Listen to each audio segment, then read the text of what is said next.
अस्सलाम वालेकुम रहमतुल्लाहि व बरकातुहू। आप देख रहे हैं मेरा यूट्यूब चैनल और मैं हूं गुलाम नबी मद्दी।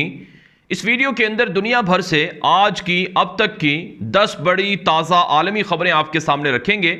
इन खबरों के हवाले से आपकी राय क्या है, अपनी राय कमेंट के ज़रिए से लाजमी दिया करें। आपकी आरा हमारे लिए मुफीद साबित होती हैं। ये वीडियो भी दूसरों के साथ नशर किया करें ताकि वो भी इस तरह की मालूमाती वीडियो से आगाह रह सकें। और हमारा चैनल न्यूज़ की दुनिया अगर आपने अभी तक सब्सक्राइब नहीं किया तो उसे जाकर लाजमी सब्सक्राइब कर लें। उसका लिंक इस वीडियो की डिस्क्रिप्शन में मिल जाएगा या आप हमें व्हाट्सअप कर दें, हम आपको वहां भी सेंड कर देंगे। नाज़रीन, जो आज की 10 बड़ी खबरें हैं इनका आगाज़ कर लेते हैं। सबसे पहले बात करेंगे रूस और यूक्रेन की जंग के हवाले से। रूस और यूक्रेन के दरमियान जारी जंग का आज 88वां रोज़ है। 2 दिन के बाद 3 महीने हो जाएंगे रूस और यूक्रेन की जंग को। ये जंग अब भी जारी है और रूस की जानिब से आज यूक्रेन के कई शहरों पर तबाहकुन हमले किए जा रहे हैं जिसमें यूक्रेन को भारी नुकसान हो रहा है। इस हवाले से यूक्रेन ने मदद के लिए अमेरिका और यूरोप से रब्ता किया है कि हमें फौरी मदद दी जाए, वरना जो मशरकी यूक्रेन है वो पूरा का पूरा रूस में शामिल हो जाएगा। दूसरी जानिब जो यूक्रेनी सदर ज़ेलेंस्की हैं उन्होंने मुतालबा किया है कि रूस हमारे इलाकों से निकल जाए, जंग का मुआवजा हमें अदा करे, ज़र तलाफ़ी अदा करे और इसी तरह से हम सफारतकारी के ज़रिए से इस जंग को ख़त्म करने के लिए उम्मीद रखते हैं और रूस हमसे बातचीत करे। लेकिन पुतिन की जानिब से अपनी फ़ौज को हिदायत दी गई हैं कि रूसी फ़ौजें अब फैसला कुन लड़ाई शुरू करें, फैसला कुन जो मरहला है उसे शुरू करें और किसी भी सूरत पीछे ना हटें और यूक्रेन को मुकम्मल तौर पर अमरीकी यूरोपीय असलहे से पाक कर दें। गुज़श्ता रोज़ भी जो अमरीका ने असलहा भेजा था वो सारा का सारा तबाह कर दिया गया था और अब रूसी फ़ौजें आगे बढ़ रही हैं, पेशकदमी कर रही हैं। नाज़रीन, जो आज की दूसरी बड़ी खबर है ये रूस और यूक्रेन की जंग के बाद अमरीका और यूरोपीय शख्सियात पर रूसी पाबंदियाँ और रूस पर अमरीकी पाबंदियों के हवाले से है। खबर यह है कि रूस ने 963 जो अमरीकी थे उनके रूस दाखिले पर पाबंदी आयद कर दी है। ये जो 963 अमरीकी हैं इनमें जो बाइडन अमरीकी सदर भी हैं और अमेरिका के CIA के चीफ विलियम बर्न्स भी हैं, अमेरिका के जो वज़ीर दिफा हैं जनरल ऑस्टिन वो भी हैं, अमरीकी वज़ीर ख़ारजा एंटोनी ब्लिंकन भी हैं और इसके अलावा जो बाइडन इंतज़ामिया के कई आला ऑफिशियल शख्सियात इस पाबंदी की जद में हैं जिनको रूस नहीं आने दिया जाएगा। साथ साथ 26 मज़ीद कैनेडी शख्सियात भी इस फहरिस्त में शामिल कर ली गई हैं जिनको रूस आने की इजाज़त नहीं होगी। और इतलात ये भी हैं कि बरतानिया यूरोप के मज़ीद ममालिक के सैकड़ों अफराद पर रूस ने पाबंदियाँ आयद की हैं। दूसरी जानिब अमरीका और यूरोप की रूस पर पाबंदियाँ जारी हैं। अमरीकी पाबंदियों के नतीजे में रूस में अमरीका की जो एल्यूमिनियम की सनत की सबसे बड़ी कंपनी सामारा थी वो भी बंद हो गई है और मैकडोनल्ड और न जाने क्या क्या बड़ी बड़ी कंपनियां थी जो रूस से अमेरिका ने बंद करके निकाल दिए हैं। इससे रूस को भारी नुकसान हो रहा है और अब नौबत ये तक आ चुकी है कि यूरोप के अंदर तवानाई बहरान जन्म ले रहा है। रूस की गैस और पेट्रोल जो गैस और पेट्रोल की जो तरसील थी यूरोप के लिए वो भी बंद हो रही है। नाज़रीन, जो आज की तीसरी बड़ी खबर है ये अफ़गानिस्तान से है। अफ़गानिस्तान के अंदर तालिबान ने एक ऑर्डर दिया था, एक हिदायत दी थी कि जो भी अफ़गान सहाफ़ी हैं, ख़वातीन सहाफ़ी जो औरतें लड़कियां सहाफ़त से मुंसलिक हैं, एंकर हैं, प्रोग्राम करती हैं या रिपोर्टिंग करती हैं, उनको हिदायत दी थी कि वो अपने चेहरों को ढांपें, मुकम्मल हिजाब लें और हिजाब लेकर प्रोग्राम करें, चेहरा ढांप कर प्रोग्राम करें। अब ख़बर ये सामने आ रही है कि अफ़गानिस्तान के अंदर जो ख़वातीन सहाफ़ियाँ थी, अफ़गान ख़ातून सहाफ़ी थीं, जो अफ़गान लड़कियाँ एंकर्स थीं, ख़वातीन एंकर थीं, उन्होंने तालिबान का ये हुक्म मानने से इनकार कर दिया है। जो अफ़गान ख़वातीन एंकर सहाफ़ी हैं उन्होंने कहा है कि तालिबान फिर से शिद्दत पसंदी की तरफ जा रहे हैं, सख्त अहकामात दे रहे हैं। उन्होंने कहा कि अगर आज हम अफ़गान तालिबान की बात मान लेते हैं चेहरा ढांपने की कि चेहरा ढांप कर प्रोग्राम करेंगे तो कल को तालिबान हमें ये सहाफ़त करने से भी रोक देंगे और तालिबान जो हमारी प्रोग्राम है, ख़वातीन के एंकर जो हैं इनके प्रोग्राम हैं, इन पर पाबंदी लगा देंगे। लिहाजा हम तालिबान का ये हुक्म नहीं मानते हैं।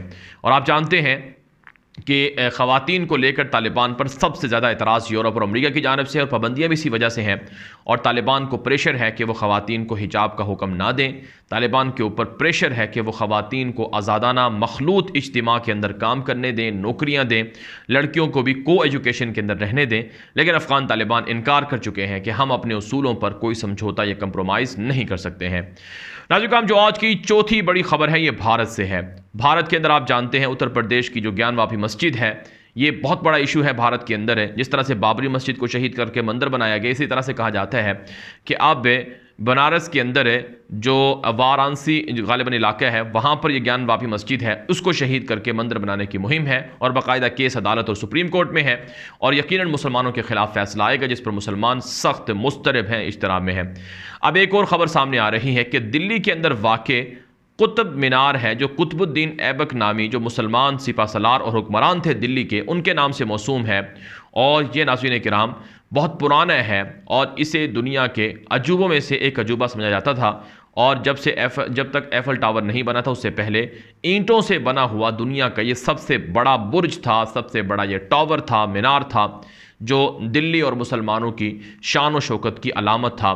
ख़बर ये सामने आ रही है कि इस कुतुब मीनार के हवाले से हिंदुओं ने दावा किया है कि इसे तो हिंदू महाराजा ने, हिंदू बादशाह ने बनाया था।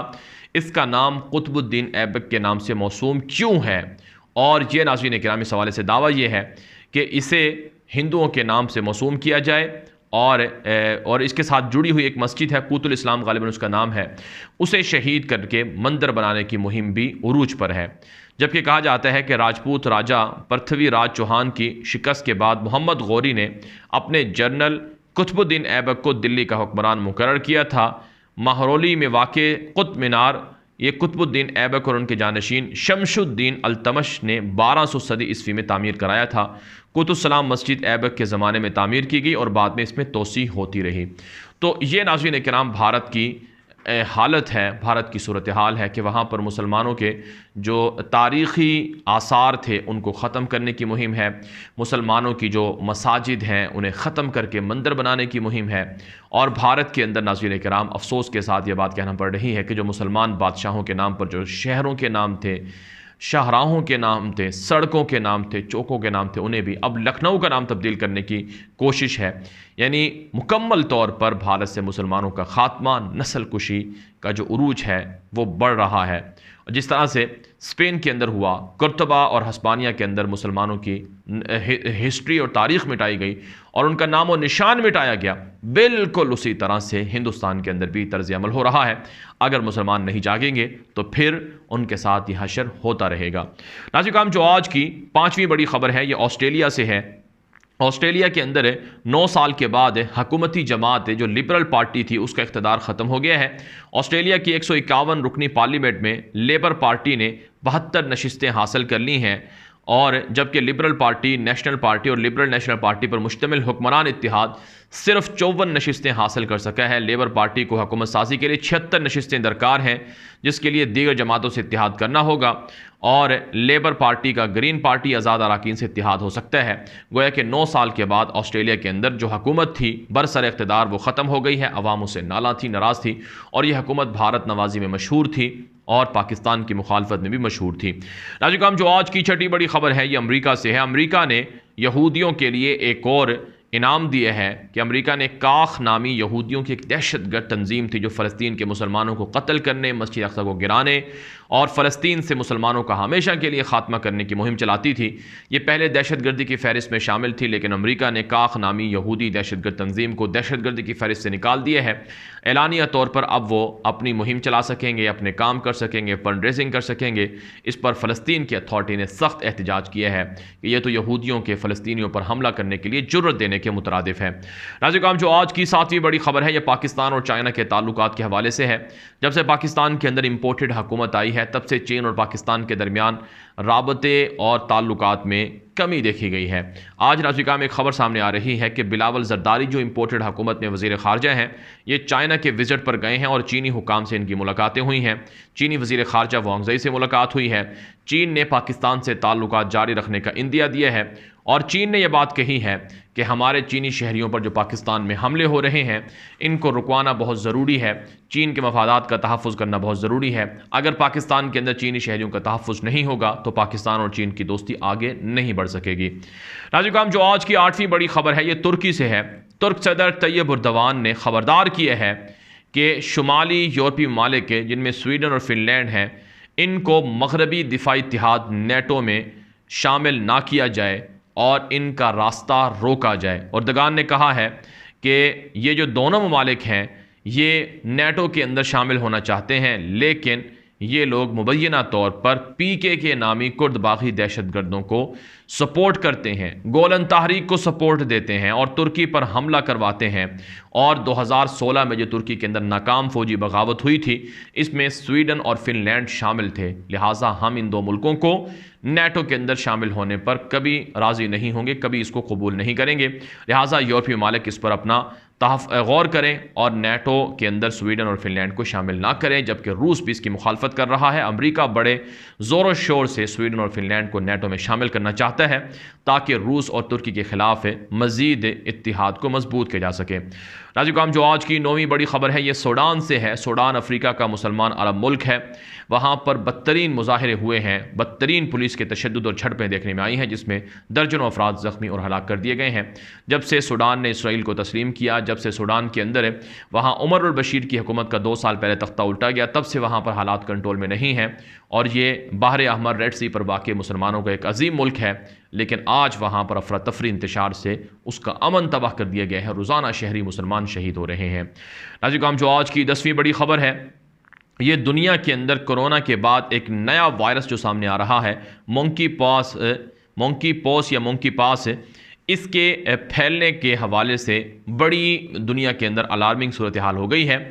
इतलात ये हैं कि बिल गेट्स जिस पर इल्ज़ाम है कि वो बायो दहशतगर्दी दुनिया के अंदर फैला रहा है दुनिया की आबादी को कम करने के लिए। दुनिया के बहुत से लोगों का ये राय है कि दुनिया के अंदर जो 7 अरब के करीब लोग बसते हैं, इनको कम करके 1 या 2 अरब के करीब लाना है। इसके लिए मूजी अमराज, वबाएँ और वायरस फैलाए जा रहे हैं, जैसा कि कोरोना वायरस को फैलाया गया, जैसा कि दुनिया को लॉकडाउन के अंदर धकेला गया। और पसे पर्दा यहूदी, ईसाई और खुफिया ताकतें अपने तजर्बात कर रही हैं और ये वायरस कोरोना से भी ज़्यादा ख़तरनाक है। इसके ज़रिए से जो अलामतें कोरोना की थीं उसी तरह की अलामतें भी होती हैं और साथ साथ जिस्म के ऊपर जो छोटे छोटे दाने हैं वो भी निकल आते हैं।